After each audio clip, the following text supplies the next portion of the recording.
One of the things that I love the most about decorating with vintage finds is that it helps me create a home that is unique, has an eclectic look, and honestly, it kind of inspires conversation when people come over to our home and they walk around and see the variety of things that we have out here. So if you too are a fan of unique vintage decor, then I hope you join me for this week's video as I'm sharing some of my most all-time favorite finds that I've kept here and am using in my own space.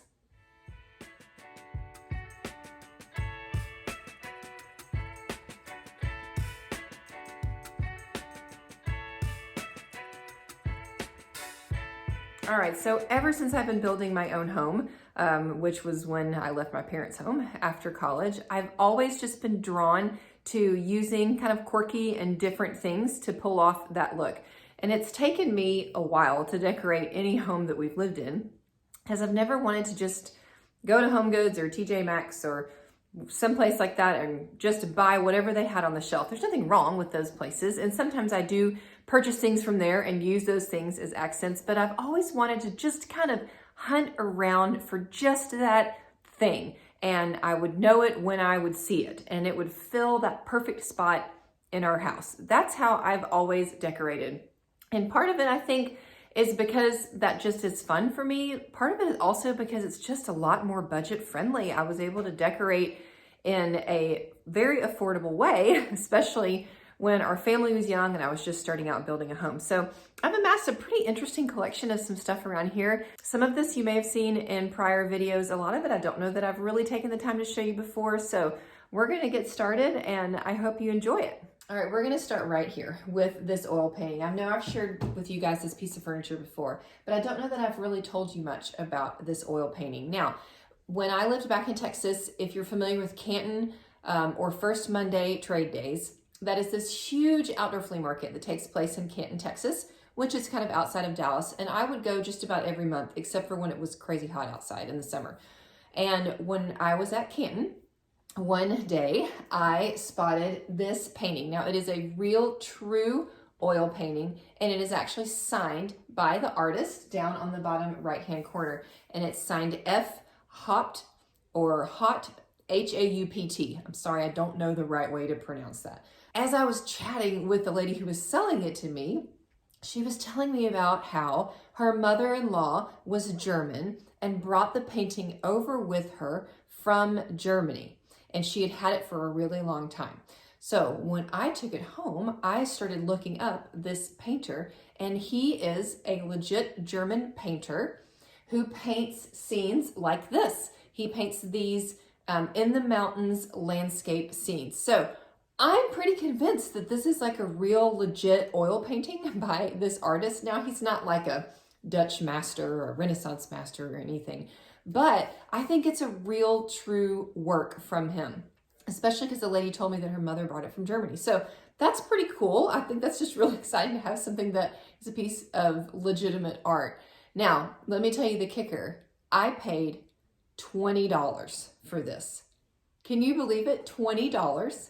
And it did come with the beautiful gold frame. Now, you'll see that the frame does have a broken spot, and that is because at one point I had a cat knock it off and it broke, and so I had to glue part of it back together. And I thought about painting that little spot with a little bit of gold. Just haven't done it yet. I don't know if I will or if I won't. So that was kind of a bummer to have it break, but the painting itself is still absolutely gorgeous. The frame is still gorgeous, and the painting is really pretty dirty too. I need to go get it professionally cleaned, and I've kind of been on the hunt for a while for somebody that would do that, and I haven't really found anybody. I haven't found a resource for someone who knows about oil paintings and would be able to professionally clean them. So in the comment section, if you happen to know anything about that, if you know of a company that maybe I could send it off to, or if you know of anybody in my Northwest Arkansas area who does oil painting cleaning, then let me know, because I would love to have that as a resource. Okay, so we're still kind of in my entryway, and I've got some things I want to show you over here. This old painter's ladder right here that hangs in my entryway belonged to my father-in-law, and it was his father's. And one time when I was visiting my father-in-law, we brought our kids up to visit the grandparents years ago, I spotted this old ladder out in their garage. And I asked him if I could have it. And he said, sure, what do you want to do with it? And I said, I don't know, but I'm going to use it to decorate. And he just thought that was hilarious. He thought that was the funniest thing. So for a long time in our house in Texas, I had it standing in the corner of the room, and I would actually open it up and put a plant on this shelf. And then I hung blankets over the rungs of the ladder. So when we moved into this house here in Northwest Arkansas, I hung it right here in our entryway. May seem kind of random. I don't know. I just thought it really fit really well, and it made kind of an interesting statement. You may remember this little piece of art that I did in a video a while back where we hot glued some old keys onto this old frame. That's hanging on it right now. But I just installed some hooks in the back and hung it up. And I can set picture frames in it if I want to do that. Also, that's another way that I've displayed it. So my father-in-law actually passed away 5 years ago. And I think having this is just a neat way to kind of remember that. It was kind of this special moment that he and I shared. Every time he would come down to our house, he would laugh looking at the old ladder. And he just always said, I can't believe that you want that in your house. So it's a fun memory to have. And I think it makes for just a really unique kind of piece right here in this corner. Okay, so you may have already noticed, and I have mentioned this in some other videos before, that I do collect antique flow blue plates. So this is where part of my collection lives, is around my front door.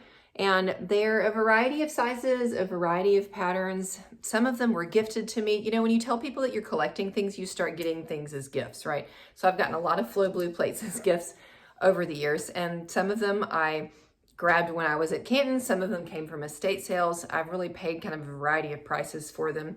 I usually try to spend no more than about $8 to $10 on a plate, unless it was one that I was absolutely in love with. And there's probably a platter or two that I have that I did spend a little bit more on. But I just love the really intense blue. And again, just kind of that hazy pattern. If you're not familiar with them, they're called flow blue because the ink would kind of bleed and run. So that's how you can know that it's a flow blue piece if you're out collecting or if you're out looking. So in my house in Texas, I had them all on this one wall, and I've struggled to find a place for all of them to really go here. So right now I just have these 6 around my front door. I thought about going ahead and taking them up around the arch, but haven't done that yet. But I did finally find a place to put a few more of them, and that's in our kitchen. I can't show you that yet though, because I have actually a full kitchen makeover video planned. We've been working on making over our kitchen since this summer. So I can't show you the stuff in the kitchen yet because I don't want to break the surprise of the full video that we have planned. So I was so happy though when I could get the rest of them out of the box and hang them up on the wall. And it's kind of inspired me to start collecting them again. They've just been in a box for a couple of years, and now that they're back and hanging on the wall, I'm inspired again to start looking for them while I'm out.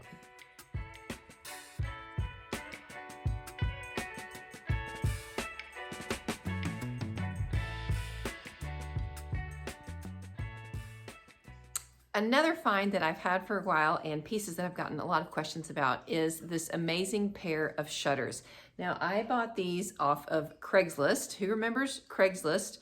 Raise your hand if you remember Craigslist, or if you still shop on Craigslist, leave me a comment in the comment section. I'm curious to know who does. But Craigslist was kind of pre-Facebook Marketplace, and I bought this pair of shutters from a lady on Craigslist and paid $20 for the pair of shutters. Yes, $20 seems to be the number of the day, right? But they have been a staple of my living room decor for years. And then I've also used them in a ton of my stage furniture photos. What I love is that I actually get twice the bang for my buck, because I have white on this side, but then on the other side of each shutter is a chippy blue paint. So I have the white one over here, and then the second shutter I've flipped to show the blue side, and that I have over in another spot in the room. So it was just one of those lucky finds. The lady was getting rid of them. I grabbed both of them. They were just a great find. and I've enjoyed all the different ways I've been able to use them. Okay, so I've got a lot of little treasures tucked over here on this bookshelf, and in fact, the entire reason that I bought this bookshelf when we moved up here and we were redoing this room is I wanted a place to just display some cool stuff. I wanted some shelving. I've never had a bunch of built-ins in a living room space, and I had all this cool stuff, but I needed a place to sit it. So this was a shelving unit that we purchased from a local furniture store. And I like the kind of rustic painted white wood with this brassy gold. It's got kind of a thin profile, and so it fit back here in the corner of this room perfectly. And this is where kind of a lot of my treasures go. These shelves mostly stay the same. I do switch them up a little bit here and there. I've actually got all of my outside patio plants in right now. So this little guy is taking up some space, and a couple other plants are taking up room. So I shuffle it around a little bit, but it's been a great place to kind of put some treasures on display. Okay, one of the first things that I want to show you over here on this shelf is these two antique English ironstone pieces. So this one right here is a Powell and Bishop piece, and it's a sugar pot. And then this one right here is a J&G Minkin antique English ironstone piece. Now, the story on these is that I found someone here in Northwest Arkansas that was having a garage kind of slash estate sale. They didn't hire an estate sale company, they just were doing it themselves. So they was kind of just advertised as a family garage sale, but there was a lot of stuff. They were trying to liquidate an estate. And they had these pieces of English ironstone. I think I paid like $2 or $3 for each one. It was an amazing score. So they are some of my prized items that are over here. So I also really love old books, and you guys have probably seen me buy some old books and talk about those in some past thrift hauls. And when I find some that are just particularly interesting, I kind of hold on to them. So I've got a couple here on the shelf that are some of my favorites. This one is called Weekday Religion, and it just has that beautiful front, and the color tones of them too kind of work with our decor. This one is Riley Farm Rhymes. And again, I found it at a garage sale, but it has just some really pretty poems in it and pretty illustrations. This one's called Where the Children Used to Play, and I've read it. It's kind of a sweet poem just about kids running around and playing outside. This one is Old October. It's a great book. So it was one that I kept. And then here is an old copy of The Adventures of Huckleberry Finn. So held on to this one too. These are a few more. They're down here on a different shelf, and they are part of a series of collected works. And I kept them because they are hand numbered on the inside. Let's see if I can show you right here. So this one says it's number 409, but it is, let's see, Illustrated Library Edition of the Complete Writings of Charles Reade. So I looked them up online, and there's a whole collection of them like this, and you can tell they're old. Look at the bindings, how these were all hand cut, these old pages. But because of their age and because they're part of kind of a numbered set, and they've got just this pretty kind of neutral tan color, I decided to keep these two also. One more book from this shelf. I do have a collection of old Bibles. So this is one of them. It's actually just a pocket New Testament. You can see the spine of it is kind of wearing off, but I think that it was, there's like a letter in the front says to members of the Army. So I believe that it was probably given to military members, probably government issued. And let's see, the date on that is, it was given as a gift. No, it was given, yes, from Mrs. Somebody. So it was given, maybe I'm wrong. Maybe it wasn't something to the military, but it was from 1944. So sweet, just the New Testament. I've got a couple of them. Most of them are falling apart, which is great because that means people were reading them and using them. But whenever I can find a sweet old Bible, I usually hold on to those too.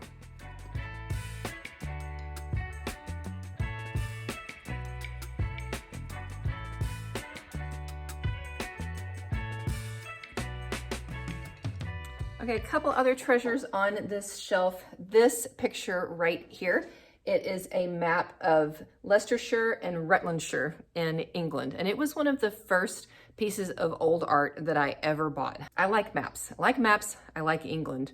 So it was a no-brainer. But I have it kind of standing up here on this bookshelf, and that's just a little bit of a design tip. Like, you guys can use art on your bookshelves. Don't feel like you just have to put all art in there.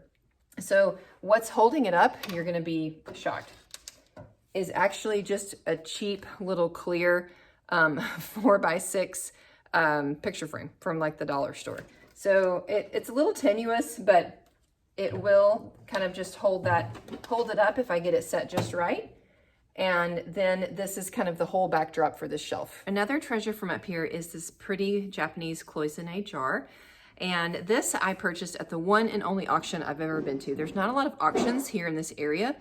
And so I found one auction several years ago. Again, another fun story with my father-in-law. I went to this auction with my father-in-law. It was on New Year's Day. And most of what was there wound up being out of my budget. But I did bid on this piece intending to resell it, and then decided that I would just keep it. And I'm really glad that I did, because this whole style is becoming really, really trendy again. That kind of grand millennial or traditional chic style. And that's kind of what I'm looking to build in my master bedroom. If you haven't quite seen the plan for my master bedroom yet, you can check out that in a video right up here. So I may move this piece into the master bedroom, but I don't know, admittedly, a ton about this sort of item. So I don't think that it's, you know, something that is super, super rare or collectible, but it is just a beautiful piece. It came from someone's estate. And I want to say I maybe paid $10 for it. And I've enjoyed the pretty bright colors. Look at this pretty just butterfly that's right here. So it may stay in here for a little bit longer, then we may move it into my bedroom. Okay, I pulled this off of the bottom shelf down here. This is one of the coolest things that I probably ever found. And you can actually see me finding this item in one of the videos, one of my thrift haul videos that I posted last summer. So I was thrifting in Eureka Springs, Arkansas, and I saw it. I don't remember exactly what I paid for it. I paid a little bit more than what I would normally pay, maybe $40 or $50. Maybe that much, I'm not sure. Just because I've never seen a toy baby grand piano that is this kind of teal blue color, and super fun. It still works. So right now it's on the bottom shelf of this bookshelf. Usually it's out here on a little side table, but I moved it because I had to put a plant there that we're wintering in. But I love it so much because every little kid that comes over here plays this little piano, and their parents are always like, oh, don't touch it. And I'm like, no, it's fine. That's what it's for. And it's survived this long. You know, it was for kids playing with it. So go ahead. And it's just unique. I love the color. I like anything in miniature. I've got a few other miniatures to show you. So why not have a mini blue piano? Seemed like a great idea.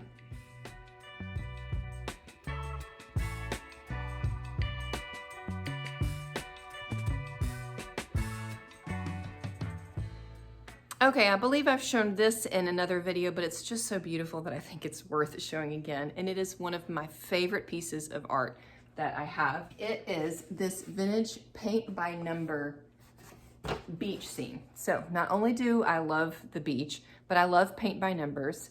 And let's see, somebody did a really good job with it. If you get close, you can tell that it's a paint by number. But from far away, it really doesn't look like one at all. It's beautiful. And it came with glass in this gorgeous frame. And I found it at the Junk Ranch a few years ago and paid $25 for it, which was a steal, really, even for just the frame. So it was kind of the inspiration for the color scheme of this whole room. The blues and that kind of blush pink. And I found a couple other vintage landscape prints here to go with it. And this is what stays up on my mantle most of the year. Here pretty soon I'll take it down and we'll put holiday decorations up, but I'm just 100% in love with this. And of all the paint by numbers that I've seen over the years, I haven't seen another beach scene quite like this. So I think it was an incredible find, and for $25, I mean, it was a no-brainer. Honestly, I couldn't believe that it was still there. Okay, this is the last thing that I want to show you guys in my living room, and then we'll move on to a couple finds in the kitchen. But remember when I said that I like miniatures? So here is another miniature, and it is a little working well that someone made, which I just love it so much. This was also a find from Round Top, And this specifically came from the Marburger Farm show. Marburger Farm is one of the kind of higher end shows that they have down there. I think I paid about $20 for it, which was for sure more than what those vendors paid for it. But I've never seen anything like it before. And it was just so unique and different.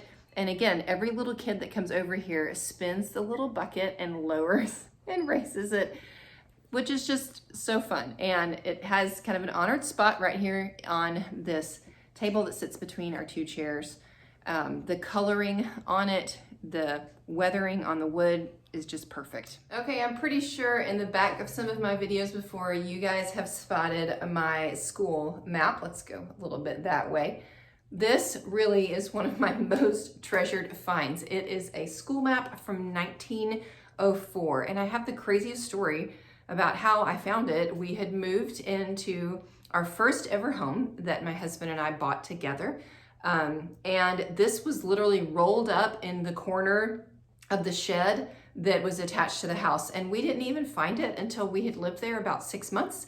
Just was rolled up in the corner. I didn't know how to get a hold of the owner. I kept waiting for her to maybe come back and get it, and she never did. And so I decided that I was gonna hang it up. So another funny story, while we were moving from where we were living in Arkansas to Dallas for my husband and to get his master's degree for a couple years, we sold that old house, we downsized, and we packed a lot of our stuff away. We started actually at my dad's house, including this map. So I had this map rolled up, and he kept threatening to throw it away because every time he would go up in his attic, he said, there were pieces of paper just crumbling off this map, and what am I doing with this? It was a piece of trash. That's what he called it. And I said, you can't throw my map away. It's my favorite thing. I love it. So I have looked up the value of it before. I don't think it's incredibly valuable. It has a lot of water damage on it, but I love it. And I love just looking to see what towns were in existence back then that, you know, are still now, or what are things that weren't on the map then. It's just a great fun thing to look at, and I can't tell you how many conversations it has sparked with people that come in and notice it and go, wow, where did you find that crazy old map? And then we get to have this whole conversation and we wind up looking at it together. It's just a really fun piece.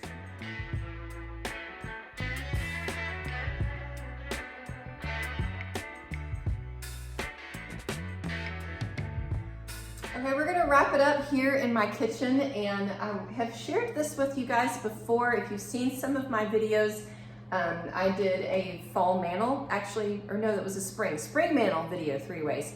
And it featured this old church attendance board, but I just want to tell you a little bit more about it now. I had some questions in that video, so I thought I'd answer them here. My husband did work in full-time Christian ministry for 15 years, and he was a pastor at a church for 11 years. So this is not the board from that church. It wasn't a church that had an attendance board like this. I found this at an antique mall in Collierville, Tennessee. And I think I paid maybe around $40 for it, but I thought it was just so unique and that it was kind of funny just since my husband had been in ministry. So it's always hung in our kitchen. In this house, it stays here above our mantle. And I've had it on a wall in our other kitchen back in Texas. And we've kind of joked that we'd like to maybe find some of the numbers and put the numbers in there that kind of match our family, that would be something fun to do. I've had to look a few times on eBay. You can find eBay or Etsy, those original numbers that kind of slide in that spot. But this also is just a conversation piece. People come in and they see it and they go, oh my gosh, I had one of those in my church growing up, or they ask us questions, or where did you find that, or why do you have it? And so even though the color of the wood is maybe a little bit more orangey than what I would want, it's just a great piece, and it's sparked just a lot of opportunities to have conversations with people over the years. All right, here for the very last part of our tour, I want to share with you guys part of my collection of white ironstone pitchers. These have been just collected over the years. Some of them have been gifted to me. I think this teapot was a gift to me, and it is a Harmony House piece. Some of them I've bought myself at flea markets, estate sales. I really love these heavy, these are milk pitchers. This one's unmarked. Some ironstone that you're gonna find is marked, some of it is not marked. You want something that's got some heaviness, some weight to it. The heavier the piece, typically the older it is, as the pieces get newer, they do get a little bit lighter, but you want them to be completely opaque. Ironstone, you'll know it's ironstone because you can't see through it at all. It's not porcelain. They mixed earth into it. And so that's why it's called ironstone. It doesn't have iron in it, but anyway, it goes by lots of different names, but it's not kind of see-through like a porcelain fine china is. It's gonna be heavy and completely opaque. So I've kind of run out of room. I don't have a place to put a lot more. I don't know what'll happen if I find more. I may have to shift some of those around, but they do great just above this china cabinet, which I've told you guys about before in some other videos, and really kind of complement the look that I'm going for here in your kitchen. Thanks so much for letting me share a little bit more of my home with you guys today. I hope you enjoyed seeing those finds and hearing the stories behind them. And really the takeaway, if there is a takeaway that I have for you, is to just have fun when you're pulling together your home. Make it your own. Make it a space that you look at and you feel happy. Your style may not be my style at all, but you need to have your home be a place that just reflects who you are and tells your story. So that also means that maybe it might take you a little while, that you don't have to just rush right out and just buy everything and just get it all done in a weekend. That you can collect things over time, you can wait and hunt for just that right piece, and then you can have this really interesting collected look that just is fun for you and for other people that come into your home. So that's all I've got for you guys today. If you liked the video, please give me a thumbs up. YouTube has been a little bit harsh on my videos lately, and they're kind of getting buried way down. So if you could give me a thumbs up, if you could leave a comment, that would be amazing. I appreciate that so much, and that just helps the algorithm kind of pay attention to what we're doing over here at Lost and Found. So y'all are amazing. I'll see you guys back again soon. Everybody have a great rest of your day.